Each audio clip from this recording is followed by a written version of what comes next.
যে হারুন আমার একটি কিডনি অচল করে দিয়েছে, তাকে গ্রেফতার করি। কোথায় মতিয়া চৌধুরী, কোথায় আব্দুল হামিদ, কোথায় শাহজাহান খান, কোথায় শামীম ওসমান? আপনাদের চেহারা তো দেখি না।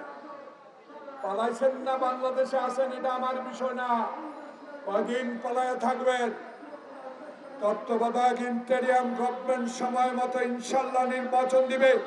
সেই নির্বাচনে বাংলাদেশ জাতীয়তাবাদী দল এক মাথা এক ভোটে নির্বাচনে জয়লাভ করে ক্ষমতা আসলে কোন দুর্নীতি, কোন স্বজনপ্রীতি, কোন বিষয়ে মাথা কামাবে না।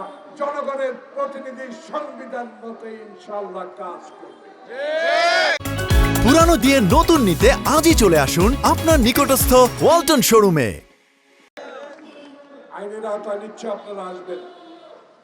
আমি চাই খালি পায়ে যুদ্ধ করা একজন মুক্তিযোদ্ধা হিসাবে আজও আমার দুঃখ লাগে প্রিয় ভাইরা, যে লোকটি আমার পা অচল করে দিয়েছে, যে লোকটি সংসদের ভবনে ৩১ জন সংসদকে পিটিয়ে লাশ করে দিয়েছে, যে হারুন বিএনপি অফিসকে তছনছ করে দিয়েছে, যে বিপ্লব মেহেদীরা বাংলাদেশের বিএনপির অফিসে ঢুকে অস্ত্র রেখে আমাদেরকে মামলা দিয়েছে, জনাব স্বরাষ্ট্র উপদেষ্টা বিনয়ের সহিত অনুরোধ করি তাদেরকে আইনের আওতায় আনা।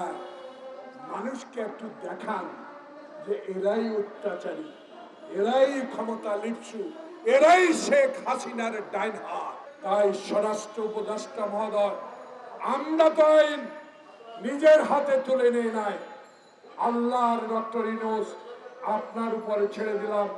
আমাদেরকে একটু দেখান শেখ হাসিনাকে এনে, আমাকে একটু দেখান, আমাদেরকে দেখান যে হারুন আমার একটি কিডনি অচল করে দিয়েছে,